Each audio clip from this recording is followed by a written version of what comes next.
Gixxer 1000 का जो comfort है और जो इस बाइक का कंफर्ट है उसमें काफ़ी फ़र्क है। गाड़ी होती है ना, उस लेवल का इसका कंफर्ट है। टूरिंग के लिए बाइक चाहिए थी तो उसके लिए मैं सोच रहा था कि यार कौन सी बाइक लूँ, और मिसिंग बहुत करती थी पहाड़ों के ऊपर। ऑब्वियसली फिर चाइना की क्वालिटी भी फिर आपको पता है उतनी पार नहीं होती है।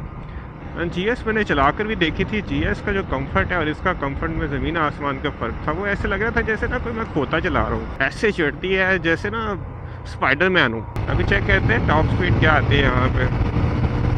चौथा गियर है और ये पांचवा गियर है। देखो एक ही करता पे उड़ती भी जाती है जैसे V8 हो। ज़ीरो क्वालिटी है, ज़ीरो क्वालिटी। मतलब आप गाड़ी ले लो और 1-2 साल बाद ना कबाड़ बन जाती है गाड़ी। ये हमारे आगे जा रहा है। वैसे तो हमें पूरा का पूरा रंग देना था। हाय भाई कहाँ पे आओगे? उफ अल्लाह, ये मैंने जो किया वो भी गलत किया। वैसे यहाँ से मुझे भी नहीं आना चाहिए था, लेकिन आई गेस तो हम तासीर सोहबत का सर। अस्सलाम वालेकुम boys and girls, welcome back to the channel. कैसे आप सब लोग? तो जी रमज़ान फाइनली डन है और आज आपका भाई राइड पे निकला है, एक डिफरेंट किस्म के राइड पे, CB150 के ऊपर। CB150 के ऊपर निकलने का आज क्या मकसद था, क्योंकि आज हम एक छोटा सा काम करने जा रहे हैं जो कि मैं आपके साथ शेयर तो नहीं कर सकता, लेकिन राइड ज़रूर शेयर कर सकता हूँ। तो मैंने सोचा यार हर वक्त जो है सुपर बाइक तो नहीं यूज़ की जा सकती, छोटे मोटे कामों के लिए फिर आपको छोटी बाइक ही यूज़ करनी पड़ती है। तो मैंने कहा क्यों ना छोटा सा काम भी हो जाए, साथ में आपको राइड पे भी ले जाता हूँ, क्योंकि लास्ट वीकेंड भी बारिश हो गई थी और हम राइड पे नहीं गए थे, तो कोई व्लॉग भी अपलोड नहीं हो पाया था। तो मैंने सोचा कि वाई नॉट समथिंग डिफरेंट। और आप लोगों को एक और चीज़ भी बतानी थी कि आपका भाई नॉर्थ का टूर भी करता है बाइक के ऊपर। तो पिछले भी मैंने काफ़ी टूर्स किए हैं, लेकिन मैंने कभी वीडियो नहीं बनाई, मतलब चैनल के लिए एज सच मैंने वीडियोस नहीं बनाई। अपनी ज़ात के लिए मैं बनाता था और अभी भी मेरे पास कुछ वीडियोस पड़ी हुई हैं, तो कोशिश करूँगा वो भी अपलोड करूँ। और इंशाल्लाह इस वीक भी इस मंथ भी हम जा रहे हैं नॉर्थ के टूर के लिए, तो कोशिश करूँगा कुछ कंटेंट आप लोगों के लिए बना सकूँ बाइक टूर नॉर्थ ट्रिप के लिए इंशाल्लाह। अच्छा, इसमें आपको ये बताऊं कि जो जिक्सर 1000 का जो कंफर्ट है और जो इस बाइक का कंफर्ट है उसमें काफ़ी फ़र्क है। हालांकि आपको पता ही है वो बाइक कितने की है और ये बाइक कितने की है। तो वन वुड थिंक कि जितनी महंगी होगी उतना कंफर्ट ज़्यादा होना चाहिए उसके अंदर, लेकिन ऐसा भी कुछ नहीं है, क्योंकि ऑब्वियसली वो बाइक्स बनी होती हैं रेस के लिए और ये बाइक बनी है कम्यूट और कंफर्ट के लिए। तो इसका जो है कंफर्ट वो बहुत ज़्यादा अच्छा है उससे, और जब भी मैं वो चला के इस पे आता हूँ तो मुझे ऐसा लगता है मैं कोई गाड़ी पे आ गया हूँ। तो इसका कंफर्ट ना ऐसा ही है जैसे कोई गाड़ी होती है ना, उस लेवल का इसका कंफर्ट है सस्पेंशन वाइज। और सीट इसकी बहुत मज़े की है। मुझे टूरिंग के लिए बाइक चाहिए थी तो उसके लिए मैं सोच रहा था कि यार कौन सी बाइक लूँ, GS150 लूँ, क्योंकि मेरे पास ऑलरेडी 125 थी जिसके ऊपर मैं एक टूर लगा चुका था और मेरा उसके साथ एक्सपीरियंस बहुत ही बुरा था क्योंकि वो बाइक बहुत ही अंडर पावर थी और मिसिंग बहुत करती थी पहाड़ों के ऊपर। फ्यूल एवरेज ठीक थी उस बाइक की, लॉन्ग पे तकरीबन 60 के आसपास दे देती थी। और फिर मैंने ये सोचा कि यार कोई अच्छी बाइक ली जाए टूरिंग के लिए, लेकिन उसके अंदर काफ़ी चीज़ें ये भी थी कि पार्ट्स वाइज जो थी वो आपको अवेलेबिलिटी होनी उसकी ज़रूरी थी। तो चाइना की जो बाइक्स थी तो वो तकरीबन 250-300 सीसी आ रही थी, और उनको भी मैंने चेक किया, लेकिन उनका फिर ये इशू था कि अगर नॉर्थ में जाके उनका कोई इशू आ जाता है पार्ट्स के हवाले से तो उनके पार्ट्स मिलना बहुत मुश्किल हो जाते हैं। तो ऑब्वियसली फिर चाइना की क्वालिटी भी फिर आपको पता है उतनी पार नहीं होती है। और फिर मैंने GS भी देखी बहुत ज़्यादा।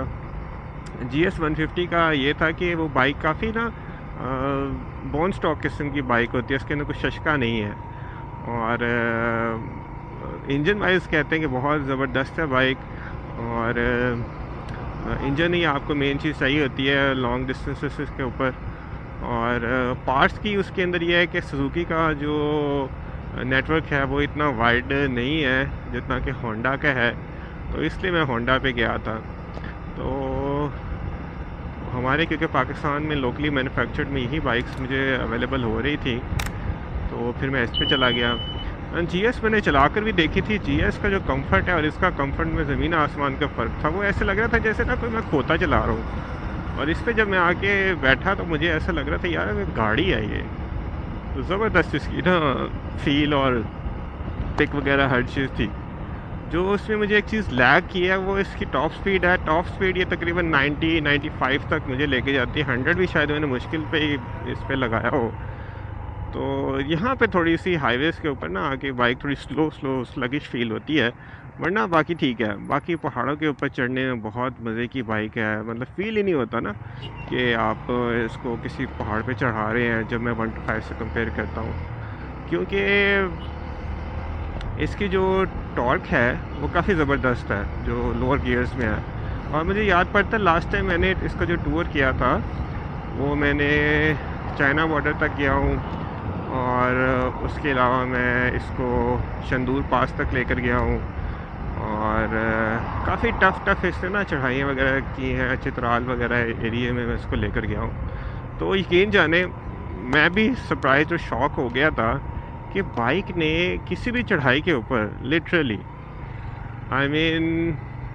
मेरा नहीं ख्याल कि पहला गियर कभी लगा होगा। बहुत हद थी ना तो सेकंड गियर लगता था। वैसे नॉर्मली थर्ड गियर पे बाइक इजीली चढ़ती थी, इसमें कोई इशू नहीं आता था। थर्ड गियर पे बाइक ऐसे मक्खन की तरह ऊपर जाती थी। सेकंड गियर पे मुझे तभी लगाना पड़ता था जब काफ़ी स्टीप चढ़ाई आती थी। फर्स्ट गियर बहुत ही स्टीप चढ़ाई होना, यानी कि बिल्कुल ही पथरीला सड़क आ गई और स्टीप चढ़ाई, तो तब जाकर उसके बाद भी तकरीबन अगर बाइक मोमेंटम पकड़ लेती थी तो थोड़ी देर बाद ही सेकंड गियर में बाइक शिफ्ट कर लेती थी। तो ये चीज़ मुझे सीवी के ऊपर बहुत सरप्राइजिंग लगी, क्योंकि सिटी में जब आप चला रहे होते हैं आपको इतना टॉर्क फील नहीं हो रहा होता, और आप कहते हैं ठीक है कोई मसला नहीं है, पिक इसकी ठीक है। लेकिन जब आप इसको पहाड़ पे चढ़ाते हैं ना और फिर आपके पास लगेज भी होता है, ओ बॉय ऐसे चढ़ती है जैसे ना स्पाइडरमैन हूँ। कहती है बस मैं ऊपर चढ़ती जाऊँगी। हाँ, जब मैं भी रिव्यूज़ देखता था बाइक लेने से पहले तो मुझे होता था कि यार कितना ही चढ़ लेती होगी, लेकिन भाई कमाल है। आई वुड से सीधे ही चढ़ जाती बाइक माशाल्लाह से। तो ये इसकी क्वालिटी ने मुझे बड़ा इम्प्रेस किया है, और इसलिए मैं अभी तक इसी के ऊपर हूँ फॉर टूरिंग पर्पसेस। और इंशाल्लाह मेरा इरादा है कि इसको मज़ीद टूर के लिए इस्तेमाल किया जाए। और एवरेज की जहाँ तक बात कर ली जाए तो हाईवेज़ पे अगर आप इसको तकरीबन 60, 70, 80 पे रखते हैं तो तकरीबन ये 50 के आसपास की एवरेज देती है। 50-55 दे देती है। बस कोशिश यही करनी चाहिए कि ज़्यादा मांझा ना लगाया जाए, क्योंकि जब आप मांझा लगाते हैं तो फिर बाइक की जो है वो एवरेज गिर जाती है। अभी चेक करते हैं टॉप स्पीड क्या आती है यहाँ पे। चौथा गियर है और ये 5वां गियर है।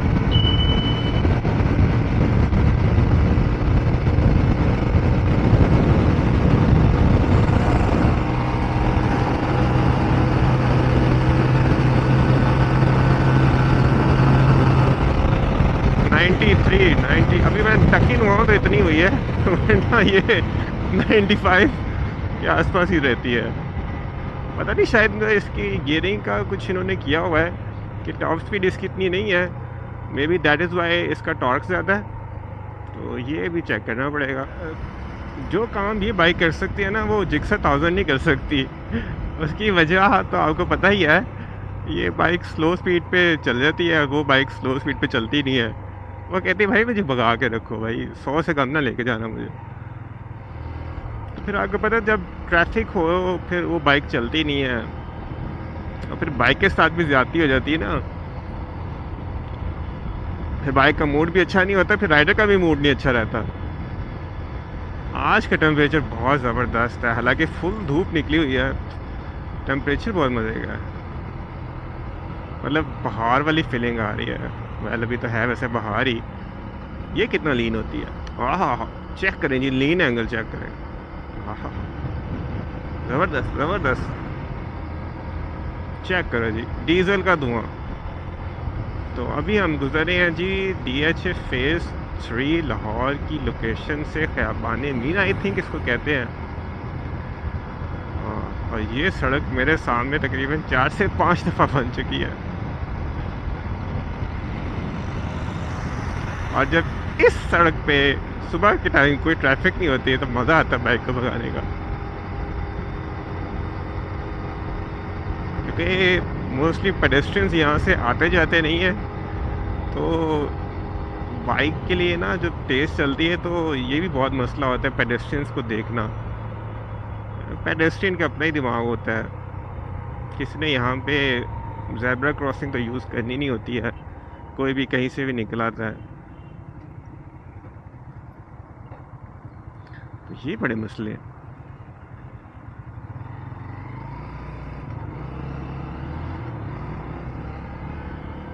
देखो एक ही करता पे भाई, जब झटका आता है ना इस बाइक का कुछ पता ही नहीं लगता, उड़ती भी जाती है जैसे V8 हो। नहीं, ये कुछ ज़्यादा हो गया, I take it back. V8 नहीं है, V8 डेफिनेटली नहीं है। प्राडो नहीं, सिविक क्लोज, यस। करोला से बेहतर है, सिविक के आसपास है। या करोला की राइड बहुत हार्ड है, आई थिंक।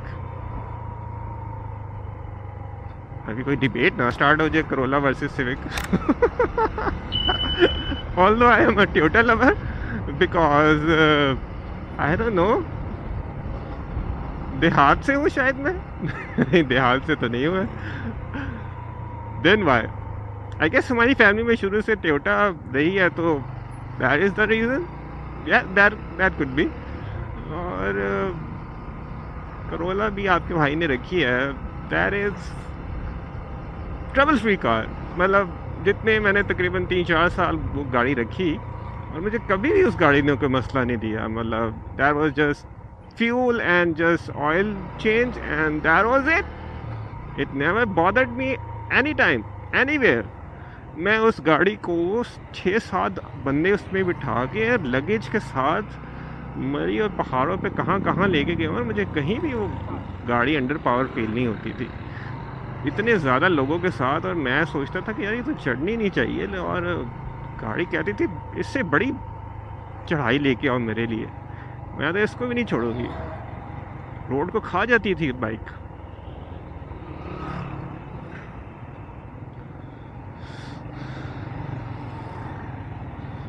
एक मसला इस हेलमेट के साथ जो मुझे फेस आ रहा है, जो मैं करंटली यूज़ कर रहा हूँ, डे टाइम के अंदर इसके अंदर ब्लैक वाइज़र नहीं है। मेरे पास एक और दूसरा हेलमेट है, उसके अंदर मतलब जैसे क्लियर वाइज़र के पीछे एक आता है ब्लैक कलर का टेंटेड वाइज़र होता है, मतलब आई ग्लासेस की तरह। क्योंकि ये हेलमेट्स इतने टाइट होते हैं, वैसे आप आई ग्लासेस लगाना थोड़ा मुश्किल हो जाता है। तो उन हेलमेट्स के अंदर बिल्ट इन होते हैं, वो चीज़ काफ़ी प्रेफरेबल होती है मेरे लिए। लेकिन वो हेलमेट मैंने यूज़ नहीं किया और इस हेलमेट के अंदर वो है नहीं चीज़। कभी कभी मैं सोचता हूँ कि इसका जो वाइज़र है इसी को टेंट करवा लूँ, फिर मैं कहता हूँ यार वो रात को जब आप ट्रैवल करेंगे तो फिर उसमें बड़ा मसला हो जाएगा। फिर मैं सोचता हूँ यार एक ब्लैक वाइज़र ही ले लेते हैं, इसको इंटरचेंज कर लिया करेंगे। फिर मैं ये सोचता हूँ, हाँ, तो मैं कह रहा था कि फिर इसको उतारे लगाए ये कौन करे, इतनी खजल ख्वारी। हालांकि इसके अंदर क्विक रिलीज मैकेनिज़्म भी है, लेकिन फिर भी मेरे लिए मुझे लगता है कि थोड़ी खजल ख्वारी हो जाएगी। अच्छा, मैं रात को बैठ के ना बड़ा बड़ा कुछ सोचता हूँ। बाइक पे बैठूँगा ना तो ये बोलूँगा, वो बोलूँगा, ये व्लॉग में डालूँगा, वो डालूँगा, और जब फिर बाइक आती है ना सारा कुछ भूल जाता है। अब पूछें क्यों? पूछे तो सही। हाँ, थैंक यू फॉर आस्किंग। तो आपका सवाल बड़ा अच्छा है। तो उसका रीज़न ये है कि आपने बाइक भी चलानी होती है और साथ साथ अपनी सराउंडिंग से भी मॉनिटर करना होता है, क्योंकि आप चला रहे हैं पाकिस्तान में, आप कौन सा यूरोप में चला रहे हैं जहाँ पे आपको कोई बड़ी अच्छी मिल जाएगी ट्रैफिक के लॉज वगैरह और फॉलोअर्स जो लॉ को फॉलो भी करते हैं। तो इस चक्कर में आधी चीज़ें तो जहन से निकल जाती हैं, फिर बंदा याद भी करने की कोशिश करता है ना, तो नहीं आ रही होती है, क्योंकि इतना शोर शराबा भी साथ साथ चल रहा होता है। यार हमारे पाकिस्तान में ना एक ये गाड़ी आई थी, इसका नाम है जी प्रिंस पर्ल। ये गाड़ी बड़े अच्छे पैसे में लॉन्च हुई थी, जहाँ तक मुझे याद पड़ता है तकरीबन 9-10 लाख की ये गाड़ी आती थी, शायद अभी भी इतनी की आती है, 12-13 की होगी। इतनी सस्ती गाड़ी थी, लोगों ने सोचा यार कि बस हमारी तो लॉटरी निकल गई है, इससे सस्ता और क्या मिलेगा और हम सब ये लेंगे। यार ये गाड़ी ने जो काम ख़राब किया ना, मतलब ज़ीरो क्वालिटी है, ज़ीरो क्वालिटी। मतलब आप गाड़ी ले लो और 1-2 साल बाद ना कबाड़ बन जाती है गाड़ी। पता नहीं भाई कैसे चला रहा है। जितने भी मैंने इसके रिव्यूज़ देखे थे, कहते थे कि इसके तो गियर ही नहीं लगते। तो यार ये बात है ब्रांड और चाइनीज़ प्रोडक्ट्स में ना, ये चीज़ ज़रूर है। ब्रांड इसमें अपना लगाते हैं, सारी एफर्ट वगैरह R&D होती है और मटेरियल उनके पास अच्छे होते हैं, और जो चाइनीज़ प्रोडक्ट्स होते हैं उनके पास R&D इतनी अच्छी नहीं होती है, मटेरियल्स इतने अच्छे यूज़ नहीं करते हैं। ये चीज़ें बड़ी मैटर करती हैं। अब आप देख लें, मेहरान भी पाकिस्तान में काफ़ी आती रही है और सस्ती बजट के अंदर, ठीक है, जो भी उसके फ्लॉज हैं, अच्छी और बुरी चीज़ें हैं वो सारी आपके सामने है, लेकिन फिर भी वो एक ब्रांड की चीज़ थी और ये प्रिंस पर्ल की तरह फ्लॉप नहीं हो गई थी चीज़ कि उससे गेयर ना लग रहे हों, दरवाजे ना खुलते बंद हों। और हमारी गाड़ियों की प्राइसेस इतनी नहीं होती जितनी उनके ऊपर टैक्सेस होते हैं। कंपनी तो बेयर मिनिमम ही चार्ज कर रही होती है। ये मेरा एक ओपिनियन है, you can differ as well. और अब जो पेट्रोल के हालात हैं, इलेक्ट्रिक गाड़ियों और बाइक्स की बूम आने वाली है। सुनने में तो ये भी आ रहा है कि उन्होंने भी अपने प्राइसेस जो है अप कर दिए हैं, जो कि एक नहायत अनएथिकल सी बात है। लेकिन आई गेस पाकिस्तान में एथिकल क्या होता है? एथिक्स की बुक्स तो यहाँ पे पढ़ाई जाती हैं, अमल नहीं होता। जैसे कि यहाँ पे कानून पे अमल नहीं होता, लॉज तो हैं, इम्प्लीमेंटेशन नहीं है।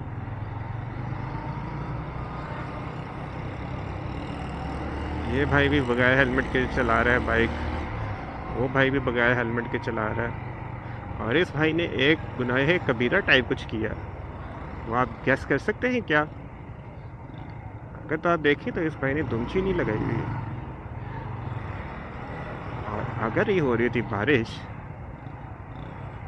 तो ये हमारे आगे जा रहा है। ऐसे तो हमें पूरा का पूरा रंग देना था मट्टी से, और फिर कोई बुरा राइडर होता वो फिर उसको सुनाता भी, और फिर उसने कहना था मैंने क्या किया। भाई आपने कुछ भी नहीं किया, यही तो मसला, आपने कुछ भी नहीं किया। आपने सिर्फ और सिर्फ एक दुमची लगवानी थी, वो नहीं आपने लगवाई। ये पराठो चेक थी। अच्छी बनाई थी भाई ने, नाइस।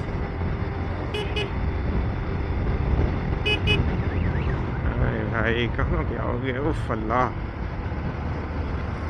ये हमारे लोगों को ना एथिक्स नहीं है ड्राइविंग के ना, कि जब आपने टर्न करना है, जैसे इस भाई ने अभी किया है, आपने देखा है, तो जब ये टर्न करके आया ना तो इसको फास्ट लेन में रहना चाहिए था, ताकि जो पीछे से ट्रैफिक आ रही है ना वो यहाँ से होके निकल जाए। लेकिन भाई ने क्या स्वर्व करके यहाँ तक आ गया। भाई ये जो होता है ना, अगर आपने सही तरीके से लाइसेंस लिया हो, लाइसेंस के लिए पढ़ाई की हो, तो फिर आपको पता लगता है कि यार ये करना था कि नहीं करना था।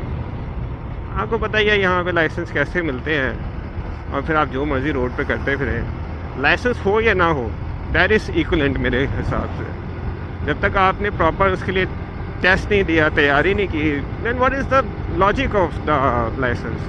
लेकिन अगर आपने सिर्फ खाना पूरी करनी की, आप बस लाइसेंस इसको दे दो, ये तो भाई साहब की बात ना हुई। अब यूरोप में चले जाएँ, आपको पता लग जाता है भाई जान, लाइसेंस के लिए लोग मारे फिरते हैं। और वहाँ पे कैटेगरीज भी होती हैं, A1 A2 A लाइसेंसेस की। ये मैंने जो किया वो भी गलत किया, वैसे यहाँ से मुझे भी नहीं आना चाहिए था, लेकिन आई गेस तुखम तासीर सोहबत का असर, isn't that what they say?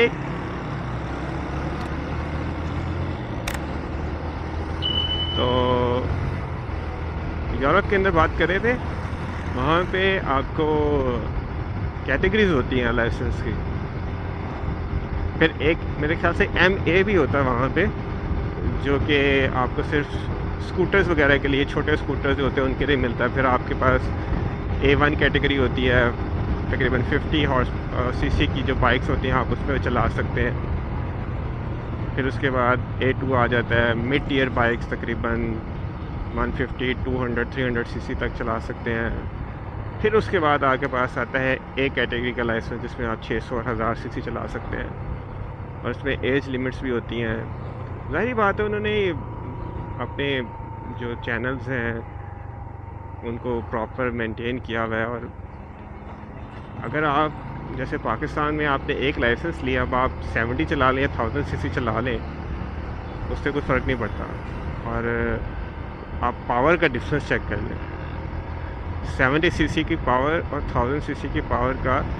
और यही कोई अनाड़ी राइडर हो तो वो फिर क्या ही करेगा सड़क के ऊपर। आपको पता ही है जो इतने एक्सीडेंट्स होते हैं ख़ास तौर पे सुपर बाइक्स के ऊपर, लोग 1 to 5 से शिफ्ट हो जाता है डायरेक्टली 600-1000 cc के ऊपर, और थोड़ा सा थ्रॉटल देते हैं और फिर वो भी ज़मीन पे होते हैं। अभी देखिए ये बाइक का थ्रॉटल आपने देख लिया, मैं ऐसे कर रहा हूँ, बाइक की स्पीड इतनी इंक्रीज़ नहीं करेगी, ठीक है। यही मैंने अगर सुपर बाइक पे किया होता ना, बाइक ने ऐसे खड़े हो जाना था। या तो बाइक ऐसे खड़ी हो जाएगी अगर तो रोड अच्छी है, अगर रोड थोड़ी सी पुरानी है तो बाइक स्किड करना शुरू कर देगी, पीछे से बाहर निकल जाएगी। और जब पीछे से बाहर निकलेगी और अगर आप न्यू राइडर हैं फिर तो आपको कंट्रोल करना भी नहीं आएगा, क्योंकि आपको जोश तो आ जाता है। जब आप सुपर बाइक पे होते हैं ना, आप जितना मर्जी सोच लें कि भाई मैं इसको आराम से चलाऊंगा, वो जोश आता ही आता है। और जहाँ आपने थोड़ा सा थ्रॉटल का ट्विस्ट किया, वहाँ पे पता लग जाता आपको। और हमारे यहाँ तो लोग ज़्यादातर सुपर बाइक्स के भी पुराने टायर्स को ही यूज़ कर रहे होते हैं, जो कि अपनी एज लिमिट को क्रॉस कर चुके होते हैं, हार्ड हो चुके थे, ब्रिटल हो चुके होते हैं, उनमें वो ग्रिप भी नहीं रहती है। और हमारी रोड्स की तो वैसे ही आपको पता है क्या ग्रिप के हालात हैं, और सारी चीज़ें स्मूथ तो होती है लेकिन उसमें भी ऊपर नीचे ऐसे करके ना अजीब किस्म के सोल्स आ रहे होते हैं रोड के अंदर भी। तो स्लोअर स्पीड से तो ये ठीक होता है, लेकिन जब आप हायर स्पीड पे जा रहे होते हैं ना, दैट इज़ वेरी डेडली। एक आधी दफ़ा मैं इसको फील कर चुका हूँ, जब आप नॉर्मल बाइक पे जा रहे होते उसी रोड पे, तो आपको वो फील नहीं होता, आप कहते यार कोई मसला नहीं है। और आप वही जब आप सुपर बाइक पे जाते हो ना, तो बाइक हिल जाती है। रिसेंटली मेरे साथ हुआ, मैं एक जगह से रेगुलरली गुजरता था और to my knowledge the road was very stable and straight, और कभी मुझे इसमें सच इशू नहीं हुआ। और एक दिन मैं सुपर बाइक पे उसी रोड से जा रहा था और मुझे कहीं पे जाना था, तो I guess I was in a bit of hurry, और उस सड़क थी सीधी और मैंने थोड़ा सा थ्रॉटल दिया और आप लगा लें कि मैं थोड़ा सा आगे गया हूँ और सड़क के अंदर ना ऐसे कर्व था एक, तो स्पीड के ऊपर ना वो कर्व बिल्कुल ही जंप टाइप फील हुआ और बाइक लिटरली हवा के अंदर उड़ गई थी। तो एक ये भी चीज़ है कि जो आप नॉर्मल बाइक्स के ऊपर सड़क को फील करते हैं वो सुपर बाइक में डिफरेंट हो जाती है। सुपर बाइक ओनर्स ज़रा कमेंट करके बताएं क्या मैं सही कह रहा हूँ। तो दोस्तों ये था छोटा सा व्लॉग, उम्मीद करता हूँ आपको पसंद आया होगा। लाइक कमेंट किया करें, शेयर किया करें और बताया करें आप क्या और चीज़ देखना चाहते हैं। तो until next time, take care, अल्लाह हाफ़िज़।